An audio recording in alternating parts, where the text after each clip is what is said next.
અને હવે વાત એ જનસેવકોની જેમને ભય લાગે છે.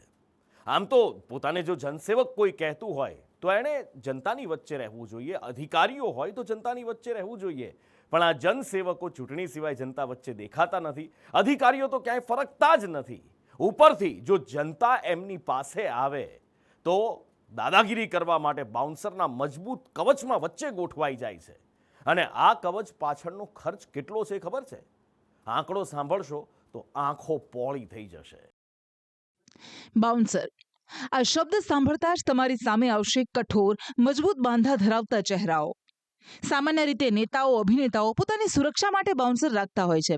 પણ મ્યુનિસિપલ કોર્પોરેશનની એક કચેરી, જ્યાં સામાન્ય લોકો પોતાના પ્રશ્નોને લઈને પહોંચતા હોય એ આશા સાથે કે તેમની હાલાકીઓનો ઉકેલ આવશે, ત્યાં પણ જો બાઉન્સર ગોઠવી દેવાય અને એ બાઉન્સર જ નક્કી કરે કે તમારો અવાજ જવાબદાર અધિકારીઓ સુધી પહોંચશે કે નહીં, તો એક તરફ અમદાવાદના લોકો પાણી, રસ્તા, ખાડા, લાઇટ, ગટર જેવી અત્યંત પાયાની સુવિધાઓ માટે હેરાન થતા રહે છે અને બીજી બાજુ અમદાવાદ મ્યુનિસિપલ કોર્પોરેશનના અધિકારીઓ એસી રૂમમાં બેસે છે અને સુરક્ષા માટે રાખે છે બાઉન્સર્સ.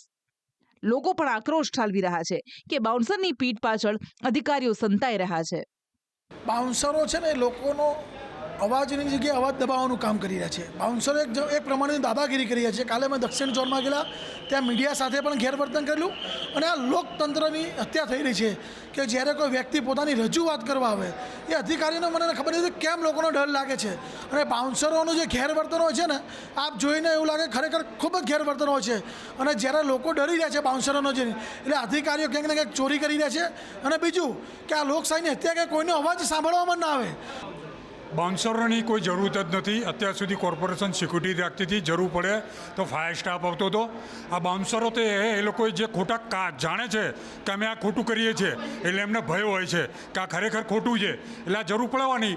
એટલે પબ્લિક ટેક્સ ભરે છે, પબ્લિક એના પ્રશ્નોની વાચા કે રજૂઆત માટે આવે છે અને સાચી રજૂઆત માટે આવે છે, તો આ બાઉન્સરોની ક્યાં વચ્ચે જરૂર છે?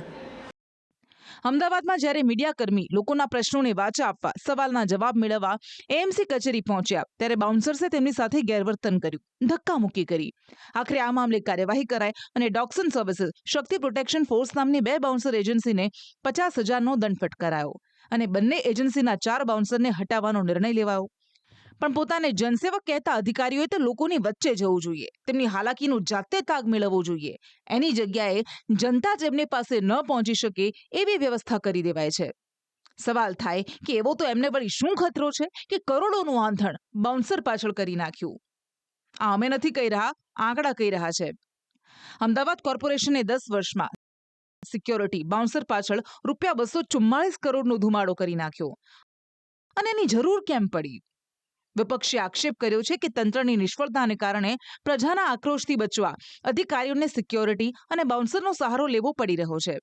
लेकिन वो प्राथमिक सुविधाएं ना देने के कारण जब जनता का आक्रोश होता है, उस आक्रोश से बचने के लिए बड़े बड़े तगड़े बाउंसरों का सहारा लेने की ज़रूरत अहमदाबाद म्यूनसिपल कॉरपोरेशन के अधिकारियों को पड़ती है. जनता के टैक्स से अधिकारी मोटी बड़ी सैलरी तो लेते हैं, लेकिन जनता के लिए काम नहीं कर पाते. और वही दूसरी ओर वही जनता के पैसों से खुद की सिक्योरिटी के लिए बड़े तगड़े बाउंसरों को उनके कैबिनों के बाहर रखा जाता है. एएमसी की मुख्य बिल्डिंग के बाहर बाउंसर, जोनल कचहरी में बाउंसर, रिवर फ्रंट और कांकरिया जहाँ जनता घूमने जाती हो वहाँ बाउंसर, यहाँ तक के अस्पताल जहाँ पर जनता अपना इलाज कराने जाती हो वहाँ इलाज नहीं, लेकिन कहीं ना कहीं जनता को दुर्व्यवहार बाउंसरों के जरिए मिल रहा है. કોર્પોરેશન દ્વારા Kankaria lake front, Sabarmati riverfront, 7 ઝોનના બિલ્ડિંગ ઉપરાંત ગાર્ડન જેવી જગ્યાઓ પર 12 જેટલી વિવિધ સિક્યોરિટી એજન્સીસ પાસેથી 1851 જેટલા સિક્યોરિટી અને બાઉન્સરની સેવા લેવાઈ રહી છે.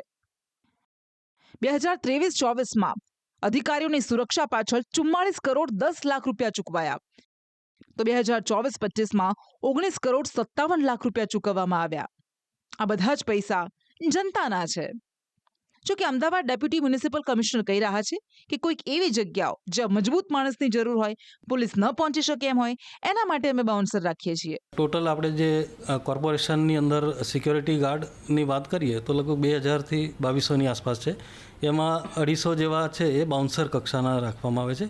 બાઉન્સર આપણે એટલા માટે રાખીએ છીએ કે જ્યાં સ્પેશિયલ પ્રકારની કામગીરી હોય, જેમાં થોડુંક મજબૂત માણસોની જરૂર હોય, એ બાબતમાં બાઉન્સરને આપણે રાખીએ છીએ. કીધું ને કે નિયંત્રણ મીન્સ કે જ્યારે પોલીસ પણ ઓછી પડતી હોય તો એની મદદમાં આપણે કોઈવાર બાઉન્સર પણ મૂકીએ છીએ.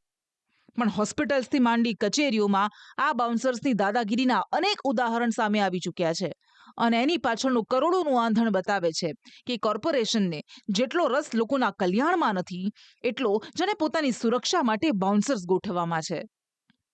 બ્યુરો રિપોર્ટ, સંદેશ ન્યૂઝ.